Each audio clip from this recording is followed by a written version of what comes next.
नंदुरबारमधील माझ्या सर्व भावांना आणि बहिणांना माझा नमस्कार.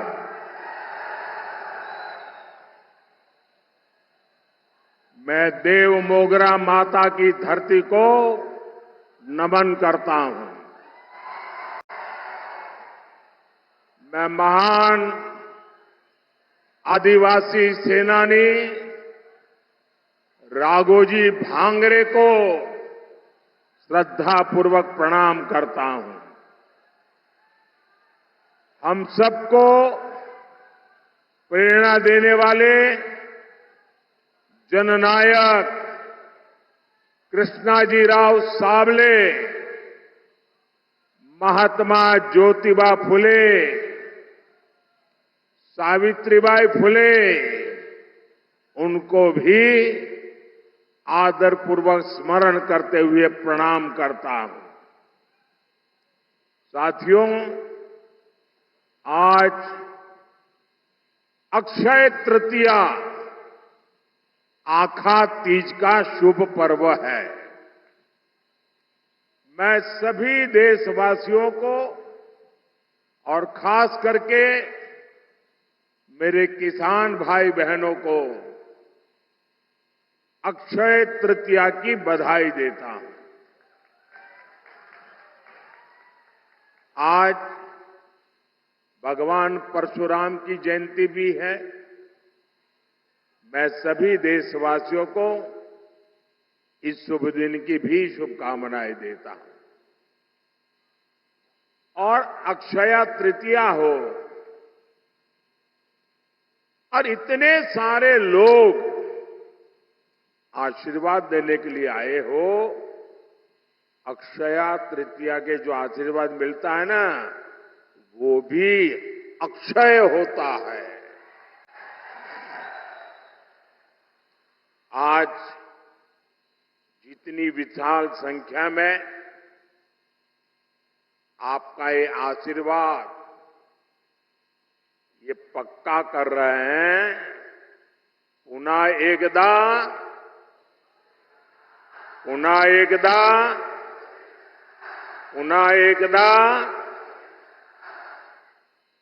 मैं देख रहा हूं अभी भी हुजूम का हुजूम अंदर आ रहा है.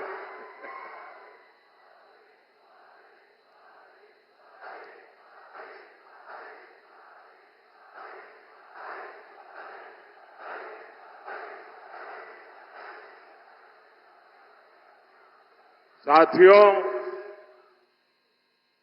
यहां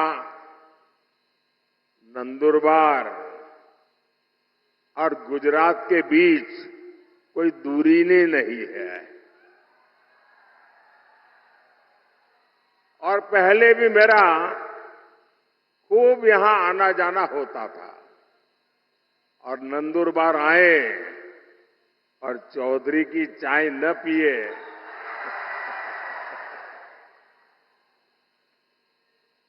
चौधरी की कड़क चाय यानी नंदुरबार की यादों से जुड़ जाती है. और चाय का रिश्ता और आपके प्यार का कर्ज मोदी कभी भी भूल नहीं सकता. साथियों, वंचितों, आदिवासियों की सेवा मेरे लिए परिवार के सदस्य की सेवा जैसी है. मैं कांग्रेस के शाही परिवार की तरह बड़े घराने से नहीं निकला हूं. मैं तो गरीबी में ही बड़ा हुआ हूं.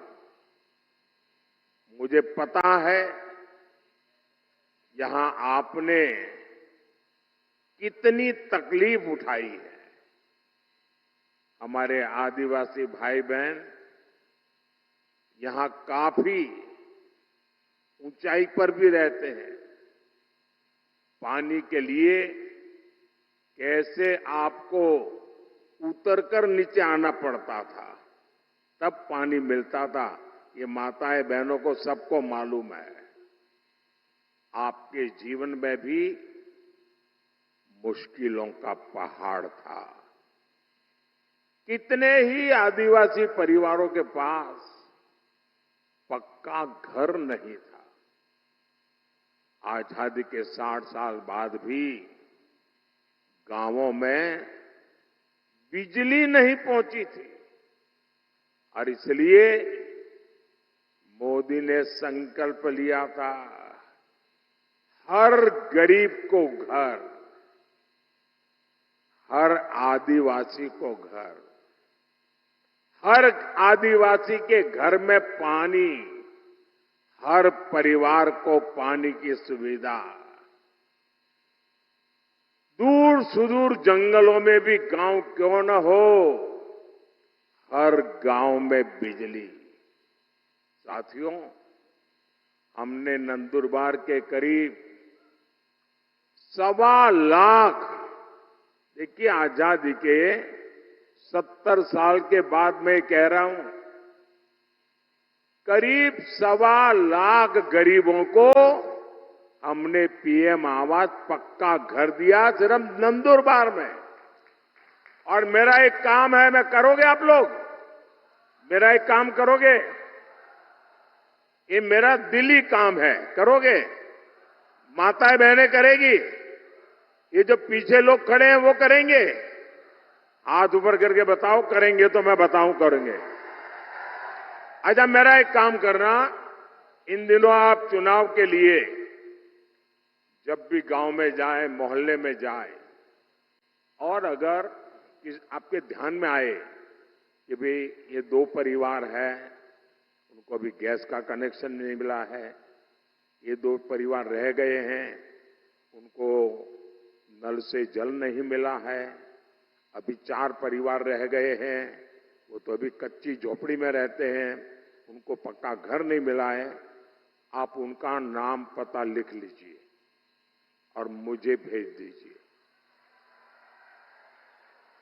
और मेरी तरफ से उनको गारंटी दे देना कि मोदी आए थे, मोदी ने कहा है तीसरे टर्म में मैं 3 करोड़ और घर बनाने वाला हूं, आपको पक्का घर मिलेगा। तो ये बता देंगे, देखिए आप ही मेरे मोदी है, तो करेंगे। देखिए, हमने घर दिया मतलब 4 दीवारें दी ऐसा नहीं है, हमने घर के साथ बिजली, पानी, गैस कनेक्शन भी दिया। एनडीए सरकार ने महाराष्ट्र के 20,000 से अधिक गांवों में हर घर जल पहुंचाया है।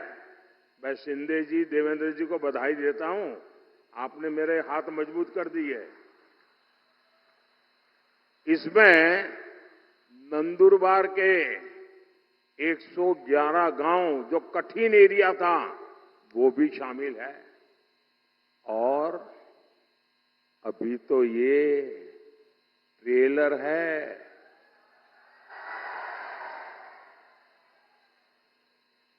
अभी तो मोदी को बहुत कुछ करना है और आपके लिए करना है। साथियों, एक तरफ भाजपा के ये प्रयास है और दूसरी तरफ एक कांग्रेस है। कांग्रेस ने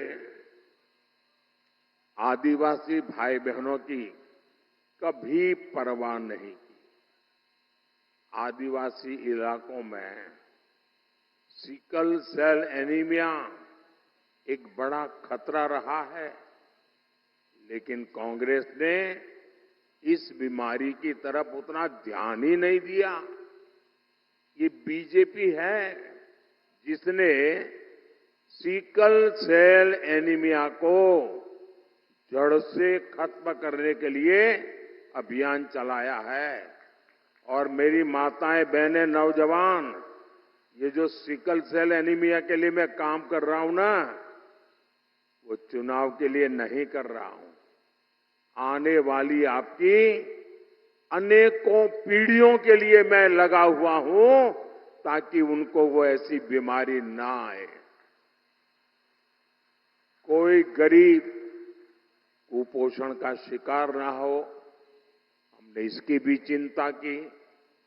आज नंदुरबार से के 12 लाख से ज्यादा लोगों को मुफ्त राशन मिल रहा है। साथियों, कांग्रेस जानती है कि वो विकास में मोदी का मुकाबला कर ही नहीं सकते, और इसलिए वो इस चुनाव में झूठ की फैक्ट्री खोल के बैठ गए हैं, झूठ फैलाकर वोट लेना चाहते हैं। कभी आरक्षण को लेकर झूठ, कभी संविधान को लेकर झूठ, और इन्होंने पूरा इकोसिस्टम ऐसी अफवाहें फैलाने के लिए 24 घंटे लगा के रखा है। साथियों, आरक्षण पर कांग्रेस का हाल चोर मचाए शोर, ये चोर मचाए शोर वाला है। धर्म के आधार पर आरक्षण बाबा साहब के सिद्धांतों के खिलाफ है, बाबा साहब की भावना के खिलाफ है। संविधान निर्माताओं ने जो संविधान बनाया, उसकी पीठ में छुरा भोंकने वाला ये माफ न कर सके ऐसा पाप है। लेकिन कांग्रेस पार्टी का एजेंडा है दलित, पिछड़े, आदिवासी, इनका आरक्षण छीन करके माइनॉरिटी के नाम पर अपने वोट बैंक को दे देना। और मैं ऐसे हवा में नहीं कह रहा हूं, मेरे पास मजबूत उदाहरण है। और इसलिए मेरे भाई बहन, आप घर घर हर एक आदिवासी परिवार को समझाइए, और मेरे आदिवासी समाज के पढ़े लिखे लोग हैं, उनको भी मैं करबद्ध प्रार्थना करता हूं कि आप समाज को जगाइए। ये कितना बड़ा संकट कांग्रेस वाले लेकर के आए हैं। अब उन्होंने क्या किया, कर्नाटका में धर्म के आधार पर आरक्षण देने की दिशा में बहुत बड़ा कदम उठाया, और उन्होंने कहा रातों रात कर्नाटका में जितने भी मुसलमान लोग हैं, उन सबको रातों रात ओबीसी बना दिया। एक ऑर्डर निकाल दिया, मुख्यमंत्री ने थप्पा मार दिया। अब हुआ क्या, जो ओबीसी को आरक्षण मिलता है, उसका सबसे बड़ा हिस्सा ये रातों रात ओबीसी बन गए, उन्होंने लूट लिया। अब बताइए, ये वो आदिवासियों के लिए करना चाहते हैं, वो दलितों के लिए करना चाहते हैं, और ये कर्नाटका का मॉडल पूरे देश में लागू करना चाहती है। एससी, एसटी, ओबीसी का आरक्षण खत्म करने के लिए, और मैं गंभीरता से कह रहा हूं, ये महाअघाड़ी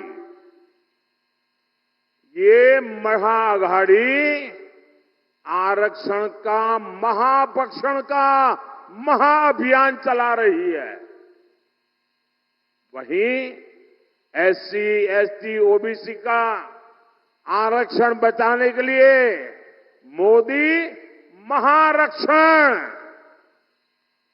आरक्षण का महायज्ञ कर रहा है। मैं पिछले 17 दिन से लगातार कांग्रेस पार्टी को चुनौती दे रहा हूं।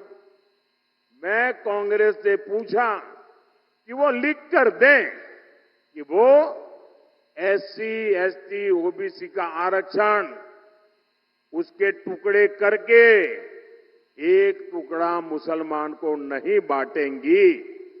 मेरा सवाल सही है कि गलत है भाई? सही है कि गलत है? अब वो ये मुसलमानों को देना चाहते हैं और कांग्रेस जवाब भी नहीं देती है। सच बोलो ना भाई कि हम नहीं देंगे।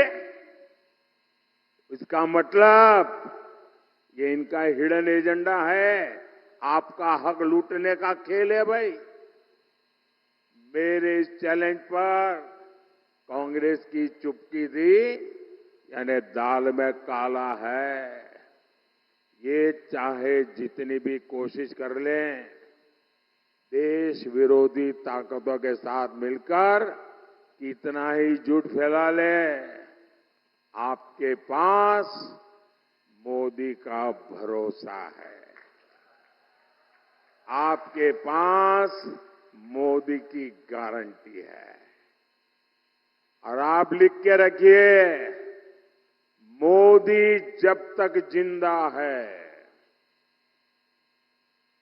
मोदी जब तक जिंदा है, एससी, एसटी, ओबीसी में से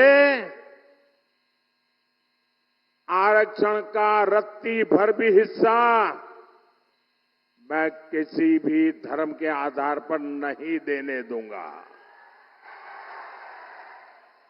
कोई उसको हाथ नहीं लगा सकता है। और देशवासी, मैं बड़े जिम्मेवारी के साथ कहना चाहता हूं और दायित्व के साथ कहना चाहता हूं, वंचित का जो अधिकार है, चाहे एससी हो, एसटी हो, ओबीसी हो, वंचित का जो अधिकार है, मोदी उसका चौकीदार है।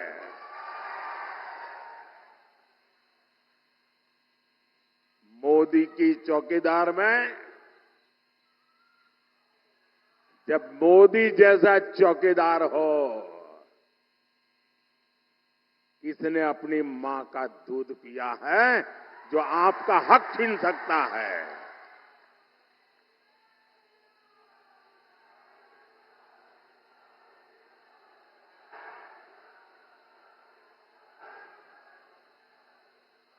साथियों,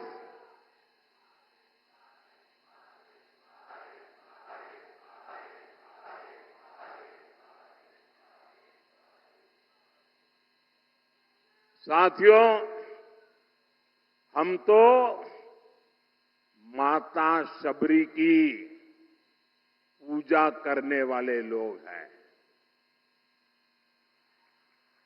लेकिन कांग्रेस ने कभी आदिवासी समाज को सम्मान नहीं दिया और न ही मिलने दिया। आदिवासी क्रांतिकारियों ने आजादी की लड़ाई में इतने बलिदान दिए, लेकिन कांग्रेस ये बलिदान की बात मानने को तैयार नहीं है। आजादी की लड़ाई का पूरा श्रेय कांग्रेस केवल एक परिवार को ही देती रही है। ये भाजपा है जो देश भर में आदिवासी स्वतंत्रता सेनानियों पर म्यूजियम बनवा रही है, ताकि आने वाली पीढ़ियों को पता चले कि हमारे पूर्वज आदिवासियों ने देश के लिए कितने बड़े बलिदान दिए थे। साथियों, आप सभी जानते हैं, भाजपा ने, एनडीए ने आदिवासी बेटी को राष्ट्रपति बनाया और पहली बार ऐसा हुआ। लेकिन आपको याद रहना चाहिए, वो कौन लोग थे जिन्होंने आदिवासी बेटी द्रौपदी मुर्मू जी को राष्ट्रपति का चुनाव हराने के लिए रात दिन एक कर लिए थे, वो कौन थे? ये कांग्रेस वाले थे, जिन्होंने एक आदिवासी बेटी को राष्ट्रपति बनने से रोकने के लिए रात दिन एक किया था। पार्टी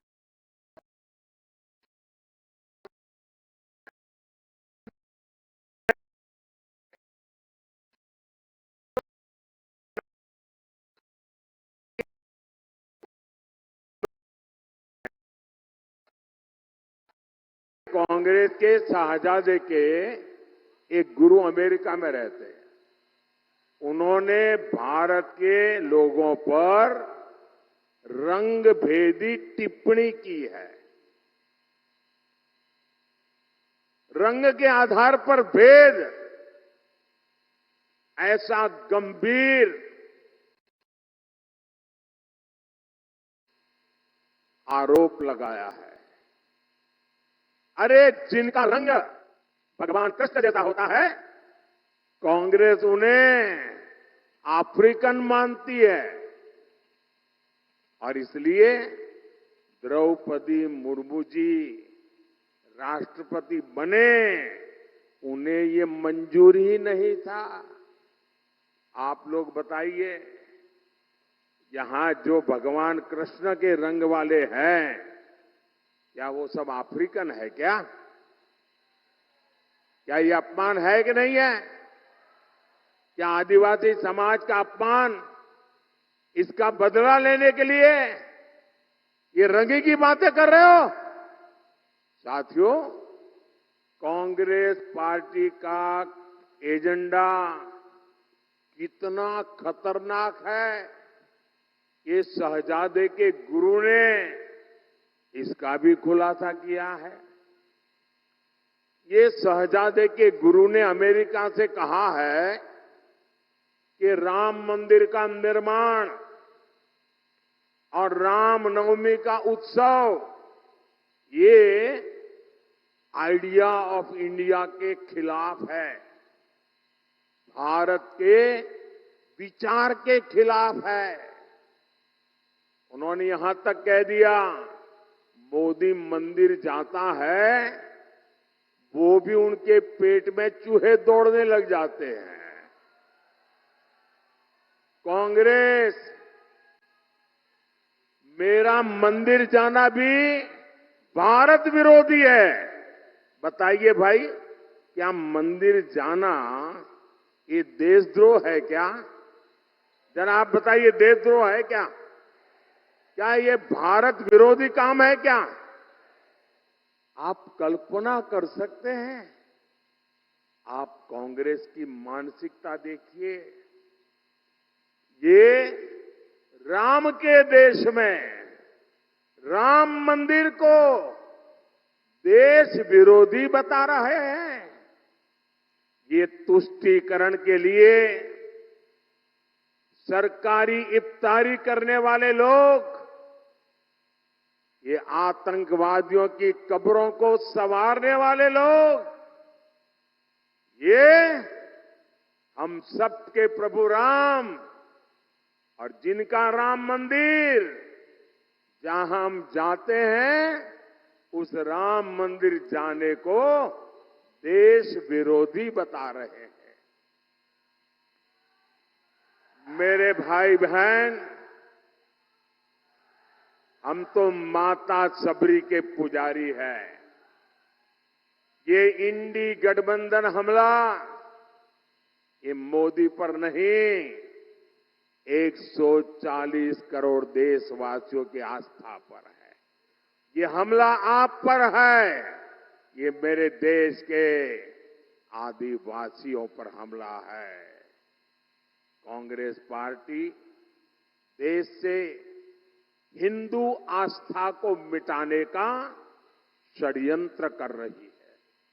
साथियों, प्रभु श्री राम जीवन के उच्चतम आदर्शों, महानतम गुणों और सुंदरतम मूल्यों के महासंगम है। भारत के अस्तित्व का आधार राम से है और भारत के भविष्य का प्रेरणा पुंज भी प्रभु श्री राम है।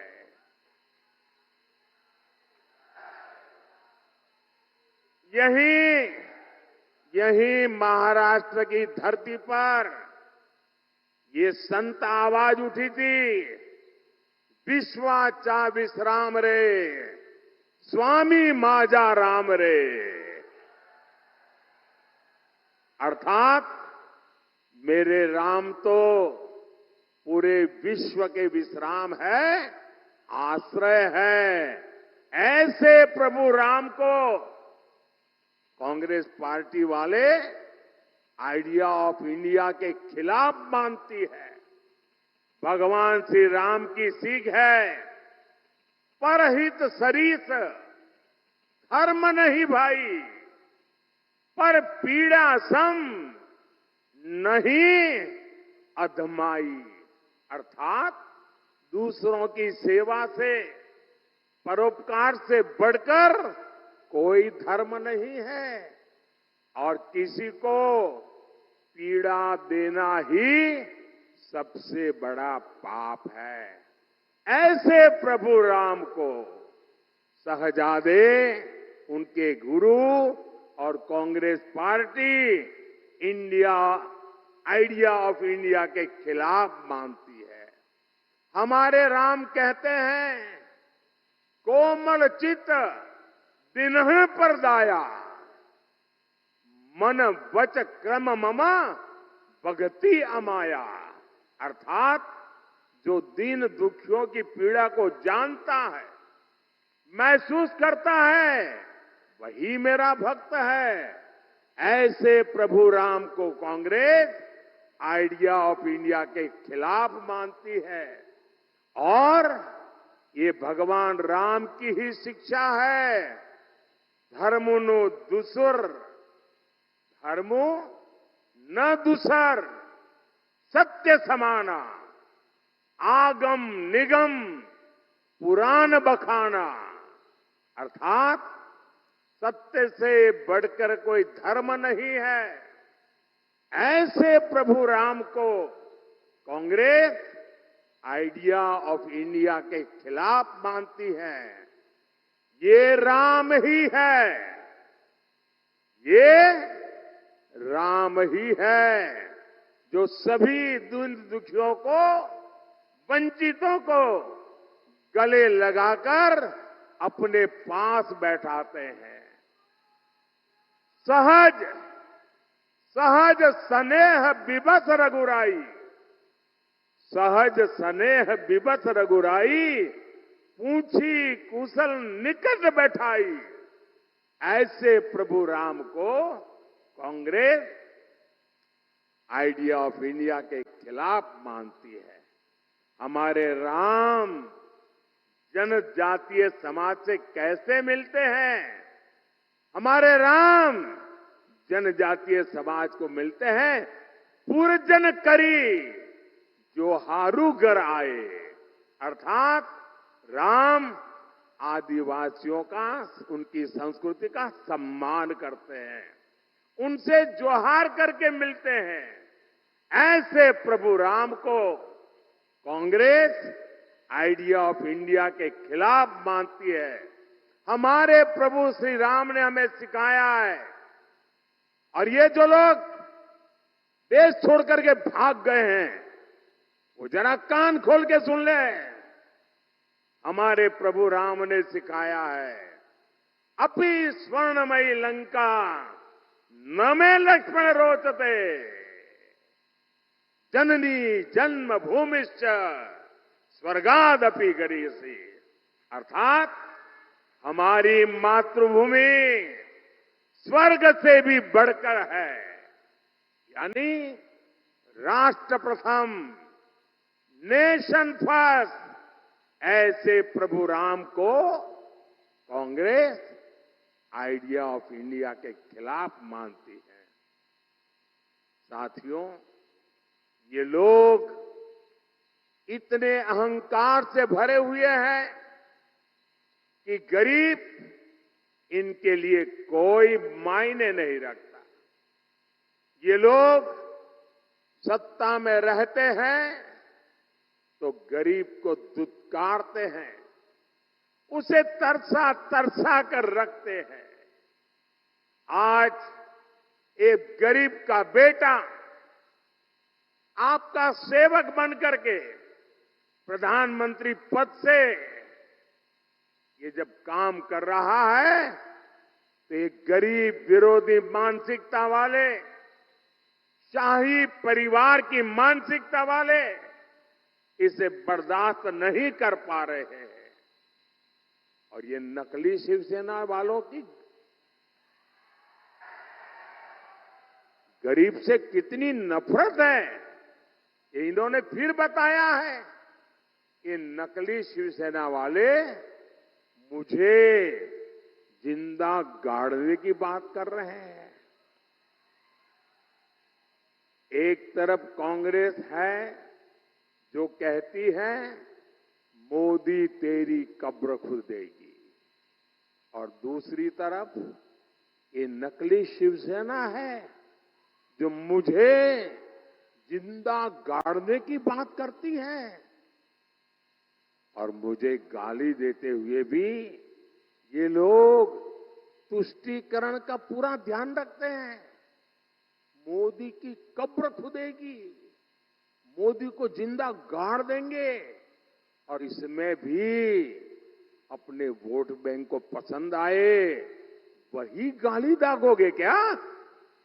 साथियों, मुझे कई बार ये सोचकर दुख होता है कि बाला साहब ठाकरे को कितना दुख होता होगा। मैंने बाला साहब को निकट से देखा है, उनके मन को, दिल को छू करके मैंने देखा है। अब तो ये नकली शिवसेना वाले बम धमाके के दोषी को भी अपने साथ प्रचार में ले जाने लगे हैं। इसका मतलब हुआ कि बिहार में चारा चोरी में जेल भुगत रहे व्यक्ति को कंधे पे बिठा के घूम रहे हैं। महाराष्ट्र में बम धमाकों के दोषी को कंधे पर बिठा के घूम रहे हैं। ऐसे पापियों को लेकर के जिनको चलना पड़ रहा है, इन लोगों के विषय में 50 बार सोचना पड़ेगा। इसलिए कोई बड़ी बात नहीं कि मुझे उनको जमीन में गाड़ने के सपने दिख रहे हैं। ये लोग जनता का साथ, जनता का विश्वास तो गंवा चुके हैं। इनकी अपनी सियासी जमीन खिसक चुकी है। लेकिन ये भूल रहे हैं कि भारत की 140 करोड़ जनता, मेरे माताएं बहनें इतनी बड़ी तादाद में जो आई है ना, ये मेरी माताएं बहनें, यही मोदी की रक्षक है। ये मातृशक्ति मेरा रक्षा कवच है। मुझ पर मातृशक्ति का इतना आशीर्वाद है, ये लोग चाहकर भी मोदी को जीते जी भी और मरने के बाद भी जमीन में नहीं गाड़ पाएंगे।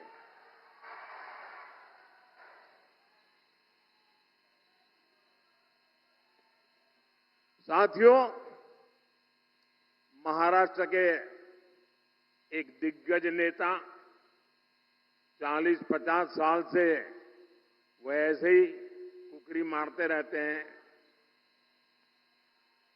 बारामती के चुनाव के बाद वो इतने चिंतित है कि उन्होंने एक बयान दिया है, और ये बयान उन्होंने, मैं पक्का मानता हूं कि काफी लोगों से विचार विमर्श करके ही दिया होगा। वो इतने हताश और निराश हो गए हैं कि उनको लगता है कि अगर 4 जून के बाद सार्वजनिक जीवन में, राजनीतिक जीवन में अगर टिक के रहना है तो छोटे छोटे राजनीतिक दलों को कांग्रेस में मर्ज हो जाना चाहिए। इसका मतलब ये जो नकली एनसीपी है और ये नकली शिवसेना है, उन्होंने कांग्रेस में मर्जर करने का मन बना लिया है। अब आपको मैं बताता हूं, जब 4 जून के बाद कांग्रेस में जाकर के मरने के बजाय अरे सीना तान करके हमारे अजीत दादा के साथ और शिंदे जी के साथ आओ, बड़े शान से सपने पूरे हो जाएंगे। भाइयों बहनों, 13 मई को कांग्रेस और इंडी अघाड़ी को आपका वोट ही जवाब देगा। नंदुरबार से हमारी बेटी हिना गावित जी आपकी सुख दुख की साथी है, और आप जानते हैं ना हिना मेरी कितनी मदद करती है। पार्लियामेंट में आपने देखा होगा, ये छोटी बेटी है लेकिन पार्लियामेंट में विपक्ष वालों के छक्के छुड़ा देती है। आप उन्हें ज्यादा से ज्यादा वोट देकर बहुत बड़ी जीत दिलाइए। और मेरा इसके लिए आग्रह है, मतदान ज्यादा होना चाहिए। भाई करोगे? पहले मतदान फिर जलपान, मंजूर है? अच्छा, मेरा एक काम करोगे, जरा हाथ ऊपर करके कहिए। माताएं बहनें बताइए, मेरा एक काम करोगे? जरा हाथ ऊपर करके बताइए, मेरा एक काम करोगे? देखिए, घर घर जाना और लोगों को कहना कि अपने मोदी जी आए थे और मोदी जी ने आपको प्रणाम भेजा है। मेरा प्रणाम पहुंचा देंगे, हर परिवार में मेरा प्रणाम पहुंचा देंगे। बोलिए भारत माता की, भारत माता की, भारत माता की। बहुत बहुत धन्यवाद।